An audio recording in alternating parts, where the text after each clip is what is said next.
మిమ్మల్ని సార్థకం చేసేటువంటి విషయాల మీద అన్వేషణ చేయండి.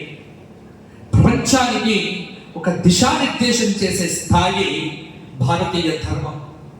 అందుకే రాముడిగా రామావతారం ఎన్ని కష్టాలు పడ్డాడు. ఎందుకంటే రామాయణం చదివితే రాముడి పాత్రను మనం అప్లై చేసుకోవాలి. రాముడి పాత్ర అప్లై చేసుకోవాలి. మనం చేస్తే మీకు జీవితంలో దుఃఖం ఉండదు. మరణ అదే భగవంతుడు కృష్ణావతారంలో ద్వాపరానికి వచ్చేసరికి ఆయన కృష్ణుడిగా అవతరించి 18 అక్షౌహిణీల సైన్యాన్ని మొత్తం లేపేసినాడు. భగవద్గీతను ఉపదేశం చేసినాడు.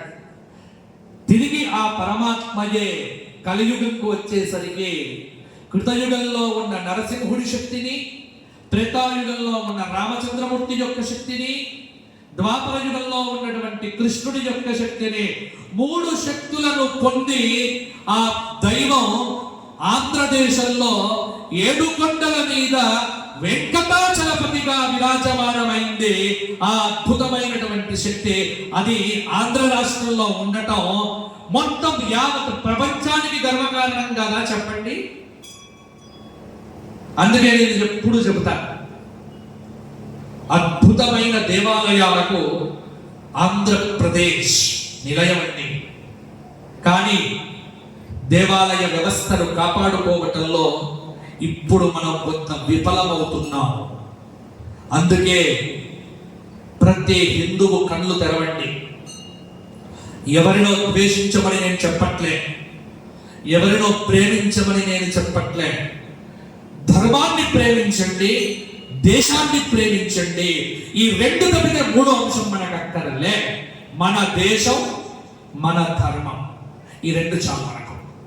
మన దేశం కోసం, మన ధర్మం కోసం ఈ 11 రోజుల ఉత్సవాలు మనకి ఏం చేయాలి?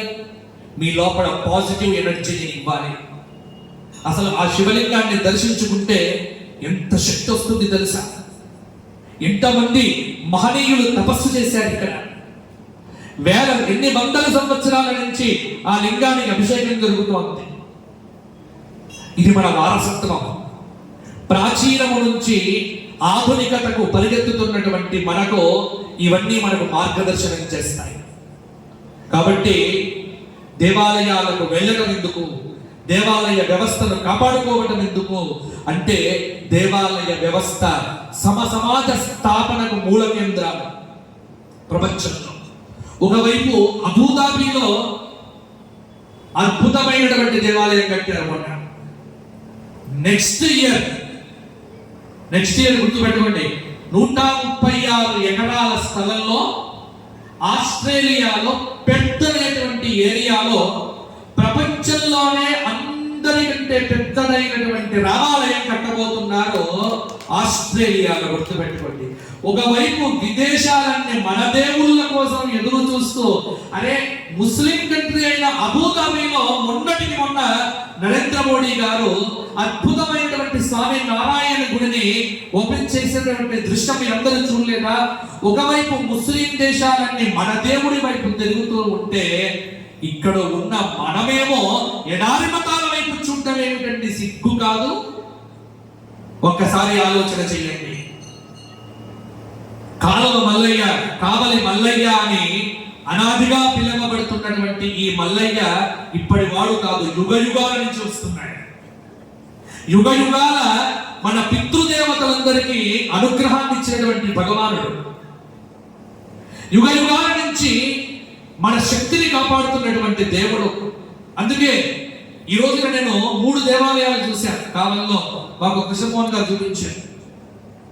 ఒకటి గ్రామ దేవత శాంభవీదేవి అమ్మవారు, ఎంత అద్భుతంగా ఉంది అక్కడ. మోస్ట్ పవర్ఫుల్ ఎనర్జీ సెంటర్ కావలిలో. సర్వ చైతన్య రూపాంతం ఆద్యాం విద్యాంచ ధీమహి బుద్ధిం యానః ప్రచోదయాత్. దేవి భాగవతంలో చెప్పబడ్డట్టుగానే అక్కడ అమ్మవారి యొక్క రూపం ఉంది. చాలా శక్తివంతంగా ఉంది అమ్మవారి యొక్క తేజస్సు. ఆ అమ్మవారి విగ్రహం నుంచి వచ్చేటువంటి అద్భుతమైనటువంటి వైబ్రేషన్స్ 2 నిమిషాలు అక్కడ నిలబడితే అద్భుతం అనిపించింది. మనస్సు, వాక్కు, బుద్ధి, ఈ మూడింటికి ఏకత్వాన్ని ఇచ్చేటువంటి అద్భుతమైనటువంటి దేవాలయం. యాదేవి సర్వభూతేషు శక్తి రూపేణ సంస్థిత నమస్తస్యై నమస్తస్యై నమస్తస్యై నమో నమః. యాదేవి సర్వభూతేషు బుద్ధి రూపేణ సంస్థిత నమస్తస్యై నమస్తస్యై నమస్తస్యై నమో నమః. అటువంటి దేవాలయం అక్కడ. ఇంకొక అద్భుతమైనటువంటి దేవాలయం లక్ష్మీనారాయణ స్వామి దేవస్థానం. అది అత్యంత ప్రాచీనంగా ఉంది. అంటే ఇంత ప్రాచీనమైనటువంటి దేవాలయాలను మీరు ఈ ప్రాంతంలో పెట్టుకొని ఈ దేవాలయాలను కాపాడుకునేటువంటి దిశగా ఇంకా మంచి కృషి చేయవలసిన అవసరం ఉంది. ఏంటి అంటే, నేను అందుకే వాళ్ళు చెప్పబోయేది ఏమిటి అంటే, ఈ దేవాలయాలు కానీ ఈ ధర్మ వ్యవస్థ కానీ ఇప్పటితో కాదు, ఇవి బాగుంటే కావలిలో మీ వ్యాపారాలు బాగుండాలి, కావలిలో ఉన్న ప్రజలంతా బాగుండాలి అంటే ఏం కావాలి? ముందు మల్లయ్య బాగుండాలి, ఆయన బాగుండాలి, అక్కడ అమ్మవారు బాగుండాలి, లక్ష్మీనారాయణులు బాగుండాలి. వీళ్ళు బాగుండాలి అంటే దేవాలయ వ్యవస్థ బాగుండాలి. దేవాలయ వ్యవస్థ బాగుండాలంటే మనం ఏం చేయాలి? మనం సంపాదించేటువంటి ద్రవ్యంలో 10% దేవాలయాలకు ఇవ్వాలి. ఇస్తారా లేదా? దశమ భాగాలు అంటారు.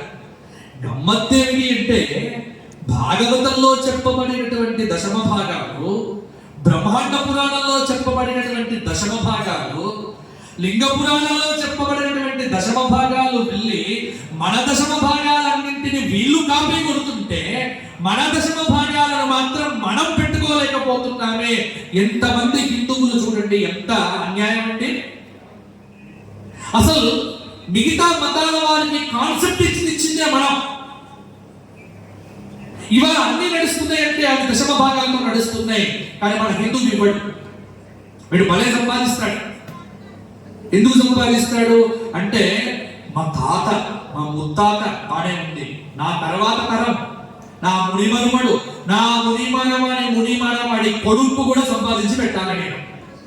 ఇది మన యొక్క టార్గెట్.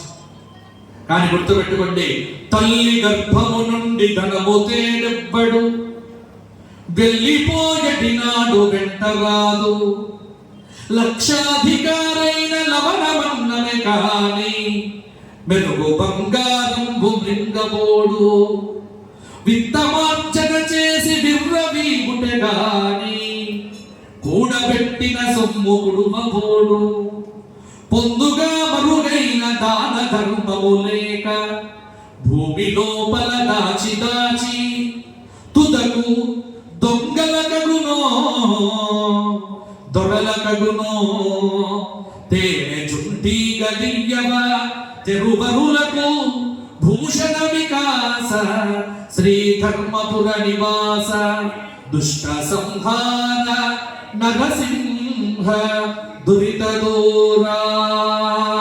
ఏడుకొండలవాడ వెంకటరమణ గోవింద గోవింద. నమః పార్వతీ పతయే హర హర మహాదేవ మహాదేవ. కనీసం మీ పక్కన గర్భాలయాల్లో ఉన్న మల్లన్న